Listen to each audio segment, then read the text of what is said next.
Hi hello welcome to கனி சிசிங்ஸ். எல்லோரும் எப்படி இருக்கிறீங்க? எல்லோரும் எப்படி இருக்கீங்கன்னு கேட்டும் ரொம்ப நாள் ஆகுது. வீடியோஸ்க்கு வாய்ஸ் கொடுத்தும் ரொம்ப நாள் ஆகுது. இப்போ பார்த்தீங்கன்னா என்னடா புதுசாக பாத்திரம் இதெல்லாம் காமிச்சிட்ருக்கேன்னு நினைக்கலாம் நீங்கள். இது வரைக்கும் நான் எல்லாமே டெய்லரிங் ரிலேட்டட் வீடியோஸ் மட்டும் தான் போட்டிருந்தேன். நான் எல்லாமே ஓரளவுக்கு இன்ட்ரெஸ்டிங்காக எல்லாருக்கும் இருக்கிற மாதிரி கண்டென்ட்லாம் போடலான்னு சொல்லி தான் நான் கனி லைஃப் ஸ்டைல்னு சொல்லி ஸ்டார்ட் பண்ணேன். ஆனால் இப்போது டெய்லரிங்லேயே கொஞ்சம் பிஸியானதுனால நான் அது ரிலேட்டடாக மட்டும் தான் போட்டுருந்தேன். இப்போ பார்த்தீங்கன்னா நான் வீட்டில் கொஞ்சம் தனியாக இருந்தேன். பாப்பா இருந்தாங்க கூட, வேறு யாரும் இல்லை.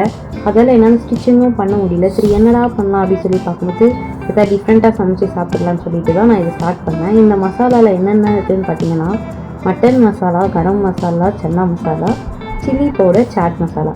என்னடா இது இருக்கிறது எல்லாத்தையும் எடுத்து நீங்கள் போட்டிங்க அப்படின்னு சொல்லி நினைக்கலாம். ஆனால் என்கிட்ட என் கண்ணில் என்னென்ன போட்டுச்சோ எல்லாம் போட்டு சாம்பார் பொடி மட்டும் இருந்துச்சு. சரி நம்ம இதில் சாம்பார் போட போகிறோம், அதனால் இதை விட்டுறலாம் சொல்லி விட்டேன். இப்போ நான் ஃபைனலாக போட்டது பார்த்திங்கன்னா மிளகு சீரகம் பொடி பண்ணி வச்சுருந்தாங்க ரசம் பண்ணுறதுக்காக, அதையுமே தூக்கி போட்டேன்.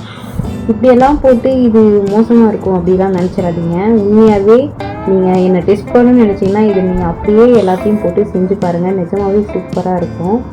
இப்போ பார்த்திங்கன்னா இதில் போட்டுக்க கரம் மசாலா மட்டும் நான் வீட்டில் பண்ணது. அதுக்கு நான் ஃப்யூச்சரில் டைம் கிடச்சா நான் ஷேர் பண்ணுறேன். இப்போ பாருங்கள் நான் போடுறது பற்றி தான் சாம்பார். இந்த சாம்பார் வந்து லெஃப்ட் சாம்பார்லாம் சொல்லிடக்கூடாது. இது மதியம் சாப்பிட்றதுக்காக சமைச்சது தான். நான் தான் என்னடா வழக்கமாக இதையே சாப்பிட்டுருக்குறோமேன்னு சொல்லி ஒரு வெறுப்பில் வேறு எதாவது செய்யலான்னு சொல்லி இதை தூக்கி இதில் போட்டேன். இப்போது இது எல்லாத்தையும் மிக்ஸ் பண்ணி ஒரு ஒன்றா கலந்து வரணும். எப்படி அப்படின்னா அந்த மேலே எண்ணெய் வரும் இல்லை, அந்த அளவுக்கு இதை நம்ம மிக்ஸ் பண்ணணும். அதனால நல்லா ஸ்பீடாக வச்சுட்டு இது நம்ம ஸ்பீட் மீன்ஸ் இந்த ஃப்ளேம் நல்லா ஹையில் வச்சுக்கிட்டு இதை மிக்ஸ் பண்ணிகிட்டே இருக்கலாம். எப்போல்லாம் உங்களுக்கு அங்கே பாத்திரம் இல்லை கீழே பிடிக்குதுன்னு தோணுதோ அப்படியெல்லாம் ஸ்லோ பண்ணிவிட்டு கலக்க ஆரம்பிச்சிடுங்க. இவ்வளோதான் விஷயம். இப்போ இதெல்லாம் கலந்துருக்க டைமில் நான் ஆனியன் கொஞ்சம் ஃபைனாக சாப் பண்ணிக்கிறேன். ஆனியன், அதுக்கப்புறமா கொத்தமல்லி, வெங்காயம், கொத்தமல்லி, இது ரெண்டுத்தையும் நான் எடுத்துக்கிறேன். அதுக்கப்புறம் ஒரு ரவுண்ட் முறுக்கு கிடைக்கும்ல பேக்கரியில், அதுவும் நான் எடுத்துட்டேன். இப்போ பாருங்கள், இப்போ நான் போடுறதான் சட்னி. இந்த சட்னி காலையில் இட்லிக்காக செஞ்ச சட்னி. இந்த சட்னியில் என்னென்ன இருக்குதுன்னு பார்த்தீங்கன்னா பொட்டுக்கடலை, தேங்காய், பச்சை மிளகாய், கருவேப்பிலை, கொத்தமல்லி, அவ்வளோதான். பெருசாக வேறு எந்த இன்க்ரீடியன்ஸ்லாம் இல்லை. இதை வச்சு அரைச்சது தான். இப்போ நாங்கள்லாம் குருமா குழம்பு, மசாலா குழம்புலாம் பண்ணும்போது இந்த இன்க்ரீடியன்ஸ்லாம் சேர்த்து ஒரு மசாலா மாதிரி ஒன்று ரெடி பண்ணி போடுவோம். சரி அதே தானே இதுலேயும் இருக்குதுன்னு சொல்லி அதையுமே நான் விட்டு வைக்கல, தூக்கி போட்டேன். இப்போ இது போட்டது என்ன ஆயிடுச்சு, கொஞ்சம் திக்காயிடுச்சு. அதனால நான் ஸ்லோவாக வச்சுக்கிட்டு நான் இதெல்லாம் மிக்ஸ் பண்ணிட்டு இருந்தேன். ஆயிலெலாம் மேலே வருது பார்த்தீங்களா, இந்த மாதிரி டைமில் கொஞ்சமாக தண்ணி ஊற்றிக்கிட்டேன். இப்போ நம்ம தண்ணி ஆயிலெலாம் வர்றதுக்கு வெளியே வர்றதுக்கு முன்னாடி ஊற்றுறதுக்கும் அதுக்கப்புறம் ஊற்றுறதுக்கும் வித்தியாசம் இருக்குது. ஏன் அப்படின்னு பார்த்தா அதோட டேஸ்ட் மாறும். அதால் இந்த ஆயிலெலாம் மேலே வந்ததுக்கப்புறமா அந்த தண்ணியை ஊற்றணும். அதுக்கு முன்னாடி ஸ்லோ ஃப்ளேம்லேயே வச்சு இது நம்ம கலக்கிட்டே இருக்கலாம். குக் ஆயிரும். அது ஃபுல்லாகவே ராஸ்மெல்லாம் எதுவுமே இல்லாமல் குக் ஆயிரும். என்ன தான் பண்ணிகிட்ருக்க, என்னென்னமோ தூக்கி போட்டுட்ருக்க அப்படியெல்லாம் நீங்கள் நினைக்கலாம். எனக்கும் அப்படி தான் இருந்துச்சு. என்னெல்லாம் கண்ணில் கிடைக்குதோ எல்லாத்தையும் போட்டு சமைக்கிறதா என்னோடய வழக்கம். நான் சின்னதுலேருந்தே அப்படி தான் பண்ணிகிட்ருக்கிறேன். இது வரைக்கும் ரொம்ப எல்லாம் ஃபீலியர்லாம் எனக்கு கொடுத்ததில்ல. ஒரு 95% சக்ஸஸ் தான். அதனால் நம்ம நல்லா தான் பண்ணிகிட்ருக்கோம். நம்பிக்கையில் நானும் சுற்றிட்டுருக்கேன். இப்போ போட்டது பார்த்திங்கன்னா வெள்ளை சுண்டல். இது என் பையனுக்கு ஸ்நாக்ஸாக கொடுத்தோம். அதோட மீதி கொஞ்சம் இருந்துச்சு. அதையும் அப்படியே கொஞ்சமாக அம்பரோட பேக் சைடு வச்சு மாற்றிச்சு அதையும் தூக்கி இதுக்குள்ளே போட்டேன். இப்போ பார்த்திங்கன்னா அது கொஞ்சம் திக்காகிடுச்சு. இது இந்த பானிபூரியெல்லாம் ரோட் சைடில் விற்பாங்கல்ல, அதில் மசாலா பானிபூரிக்கு இப்படி தான் ஒன்று ரெடி பண்ணிகிட்ருப்பாங்க. அது மாதிரி எனக்கு தெரியுது. சரி ஏதோ நல்லா வந்தால் சரி தான். பார்க்கும்போதே ஓகே நல்லா வந்துருங்கிற ஒரு நம்பிக்கை பாதி இருந்துட்டு தான் இருந்துச்சு. அதனால தான் நான் வீடியோ ஃபஸ்ட்டு ஷூட் பண்ண ஸ்டார்ட்டும் பண்ணியிருந்தேன். இப்போ பார்த்திங்கன்னா இதெல்லாம் ஓரளவுக்கு மிக்ஸ் ஆகிடுச்சு. எனக்கு ரொம்ப தண்ணியாகவும் வேணாம், ரொம்ப திக்காகவும் வேணாம் அப்படின்ட்டு இருந்துச்சு. ரொம்ப தண்ணியாக இருந்தால் அது நம்ம செய்கிற டிஷ்க்கு செட் ஆகாதுமே. இன்க்ரீடியன்ட் ஒன்று இருக்குது, நான் காட்டுறேன் பாருங்கள். இப்போ பார்த்திங்கன்னா இதெல்லாம் பண்ணிகிட்டு இருக்கும்போது பாப்பா என்கிட்ட தான் இருந்தாங்க. பாப்பாவுக்கு 6 months ஆக போகுது. என் கையில் தான் இருந்ததுனால ஒரே கையில் தான் நான் இதெல்லாம் பண்ணிகிட்ருக்கிற மாதிரி இருந்துச்சு. நீ யார் இப்படிலாம் பண்ணாதீங்க, அது சேஃபே இல்லை. ஏதாச்சும் ஒன்று தெரிச்சிச்சுன்னா கூட குழந்தைக்கு ரொம்ப டேஞ்சர் ஆகிடும். இப்போ பார்த்திங்கன்னா கருவேப்பிலை போடுறேன். கருவேப்பிலை நம்ம எண்ணெயில் போடுறதுக்கும் ஒரு டிஷ்ஷு சமைச்சிட்ருக்கிற டைமில் போடுறதுக்கும் டேஸ்ட்டில் டிஃப்ரென்ஸ் தெரியுது. அது எனக்கு பிடிக்கும். இந்த மாதிரி சமைச்சிட்டு இருக்க டைமில் கருவேப்பிலை போடும்போது அதோட டேஸ்ட் கொஞ்சம் நல்லா இருக்குது. அதனால் இதை நான் இப்போ போடுறேன். எண்ணெயில் கூட நீங்கள் போடுறதுன்னா போடலாம். வீட்டுக்கு முன்னாடி திருவண்ணாமலையில் நிறைய மழைலாம் வந்துட்டு தண்ணியெல்லாம் வந்துச்சு இல்லையா வீட்டுக்குள்ளே, அதில் வந்து எங்கள் வீடு ஒன்று தான்.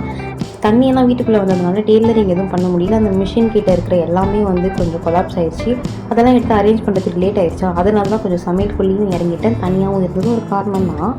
நான் டிஷ்ஷில் போட்ட மாதிரி குழம்பு சட்னி இதெல்லாம் இப்படியே தான் போட்டு செய்யணுமா அப்படின்னு கேட்டால் இல்லை. உங்களுக்கு என்னென்னலாம் தோணுதோ எல்லாம் போட்டு செய்யுங்க. கொஞ்சம் சமையல் எக்ஸ்பீரியன்ஸ் ஆகிடுச்சுன்னா எப்போ எந்த டைமில் எது போடலாம் அப்படிங்கிறது உங்களுக்கு ஆட்டோமேட்டிக்காக தெரிய வந்துடும். இல்லை எனக்கு எதுவுமே தெரியாது அந்த அளவுக்கு அப்படின்னா இருக்கிறத அப்படியே ஃபாலோ பண்ணுங்கள். கண்டிப்பாக நல்லா தான் வரும், ஷியோராக சொல்கிறேன். இல்லை என்னை டெஸ்ட் பண்ணணும்னு நினச்சிங்க அப்படின்னா கூட இருக்குது, நான் போடுற எல்லாத்தையும் சேர்த்து கொடுங்க. இதுதான் நம்ம தலைவன் மெயின் இன்க்ரீடியன்ட் இட்லி. இது பார்த்தீங்கன்னா காலையில் செஞ்சது 5 இட்லி மீதி இருந்துச்சு. நான் அதில் வந்து 3 வந்து கட் பண்ணி சேர்த்துக்கிட்டேன். இப்போ பார்த்தீங்கன்னா இது வந்து ஓரளவுக்கு எனக்கு தேவையான அளவு கன்சிஸ்டன்ட் இதுதான். ரொம்ப தண்ணி எனக்கு தேவையில்லை, திக்காகவும் தேவையில்லை. ஏன்னா ரொம்ப தண்ணியாக இருந்துச்சுன்னா இந்த இட்லி வந்து ரொம்ப சாகி ஆயிரும். அதுக்கப்புறம் திக்காக இருந்துச்சுன்னா மசாலாலாம் மிக்ஸ் ஆகாது. சரின்னு சொல்லிவிட்டு நான் ஒரு மீடியமான அளவில் வச்சுக்கிட்டேன். இப்போ எப்போல்லாம் உங்களுக்கு அடி பிடிக்குதோ அப்போல்லாம் வந்து நீங்கள் கலரிக்கிட்டே இருங்க, சிம் பண்ணிக்கோங்க அந்த டைமில். இப்போ இதெல்லாம் ஒன்றுக்குள்ளே ஒன்றா கலக்கியாச்சு. இப்போ இதிலே கொஞ்சம் நேரம் வந்து நம்ம அப்படியே வேக விடணும். அப்போ தான் ஃபுல்லாக எல்லா மசாலாவும் அதுக்குள்ளார போயிட்டு அது ஒரு டிஃப்ரெண்ட் டேஸ்ட்டில் ஒரு புது விதமான ரகமாக இருக்கும். இட்லி வந்து நாங்கள் மோஸ்ட்டாக எல்லோரும் பண்ணுவாங்கல்ல, மிளகாப்பொடி உப்பு இதெல்லாம் போட்டு ஏதாவது பண்ணிகிட்ருப்பேன், சில்லி மாதிரி ஏதாவது பண்ணிகிட்ருப்பேன். ஆனால் இந்த மாதிரி பண்ணுறது இதான் ஃபர்ஸ்ட் டைம். மசாலா பூரி மாதிரி இது வந்து இட்லி மசாலா இல்லை ஏதாச்சும் ஒரு பேர் வச்சுக்கலாம், சாட் இட்லி ஏதாவது ஒரு பேரை வச்சுக்கிட்டு இது நான் மன திருப்தியோடு சாப்பிட்டுக்கலாம். பேருக்கு என்னங்க இருக்குது, எனக்கெல்லாம் பேரே தெரியாமல் நான்லாம் டிஷ்ஷு ரெடி பண்ணிகிட்ருப்பேன். இப்போ பார்த்திங்கன்னா வந்து பிளேட்டிங் பண்ணுற அளவுக்கெல்லாம் ஒன்றும் டைமும் இல்லை, நான் ஃப்ரீயாகவும் இல்லையா பாப்பா இருக்கிறதுனால. சரி நம்ம அப்படியே ஒரு கிண்ணத்தை தூக்கி அதுக்குள்ளே எல்லாம் போட்டுட்டு இருந்தேன். இது போடுறதுக்கும் கஷ்டமாக இருந்துச்சு. ஃபஸ்ட்டு இது கலக்கிட்டு இருக்கிறேன் பார்த்திங்களா, இந்த தோசை திருப்பி இதுக்கு ஒரு சின்ன ஸ்டோரி என்னென்னா, தேடுறேன் எதுவுமே கிடைக்கல. சரி வீடியோலாம் வேறு செட் பண்ணிட்டோம், இருக்கிறத வச்சு ஏதோ ஒன்று கலரிக்கலாம் அப்படின்னு சொல்லி சம்மந்தமே நம்ம அதை எடுத்து கலரிட்டுருந்தேன்.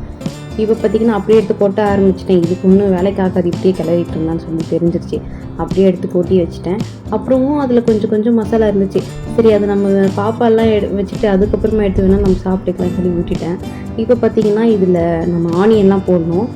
இப்போ உண்மையாகவே இதில் காட்டுற மாதிரி ஃபைனல் டைமில் எல்லாமே போடுங்களேன், நிஜமாகவே நல்லாயிருக்கும். நீங்கள் லெமன் வந்து நிறையலாம் எனக்கு புளிப்பா அந்தளவுக்கு பிடிக்காது, அதனால் கொஞ்சமாக லெமன் போட்டுக்கலாம். இப்போ நான் இந்த மாதிரி எதாவது வித்தியாசமாக செஞ்சு தரேன் அப்படின்னாலே வீட்டில் பசங்கள்லாம் சூப்பர்னு சொல்லி சாப்பிடுவாங்க. அதுலேயே வந்து நான் ஒரு பெரிய குக்குன்னு சொல்லி நம்பிட்டு நானும் இந்த மாதிரி எதாவது ஒன்று பண்ணிகிட்டே இருப்பேன். ஆனால் அது நல்லா தான் இருக்கும் கூட. இப்போ பார்த்திங்கன்னா ஆனியன்லாம் வந்து சின்னதாக கட் பண்ணி போட்டுக்கலாம். அப்போ தான் நம்ம அப்படியே சாப்பிட போகிறோம் இல்லையா, அதனால் அது நல்லாயிருக்கும். இப்போ ஆனியன் போட்டுட்டு கொத்தமல்லியெல்லாம் இது கூடவே சேர்த்து போட்டுக்கலாம். அந்த ரவுண்ட் முறுக்கு இது நான் ஆல்ரெடி சொல்லியிருந்தேன்னா என்னென்னு கூட நான் மறந்துட்டு வேறு. இது பேக்கரியிலலாம் கிடைக்கும் பாருங்கள், இந்த ஆரஞ்சு கலரில் ரவுண்டாக அந்த முறுக்கு இருந்துச்சு. அதையும் அப்படியே ஒன்றா நசுக்கி அதை க்ரஷ் பண்ணி போட்டேன். ஃபைனலாக பார்த்திங்கன்னா இந்த சாட் மசாலா இதையும் நான் போட்டேன். இப்போ பாருங்கள் எவ்வளோ சூப்பராக இருக்குன்னு சொல்லிட்டு. இப்போ ஒரு ஸ்பூனை வச்சு எடுத்து அப்படியே சாப்பிடும்போது என்ன ஒரு டேஸ்ட்டு தெரியுமா. கொஞ்சம் ஆர்வம் அதிகமாகி அப்படியே எடுத்து வாய்க்குள்ளே போட்டுக்கிட்டேன். நல்லா சுட்டுருச்சு. அதுக்கப்புறமா கொஞ்சம் ரெக்கவர் ஆனதுக்கப்புறம் வந்து இந்த சூப்பர்னு கை காமிச்சிட்டு நின்றுட்டு இருந்தேன். உண்மையாகவே நல்லாயிருக்கு, ட்ரை பண்ணுவேன். பை.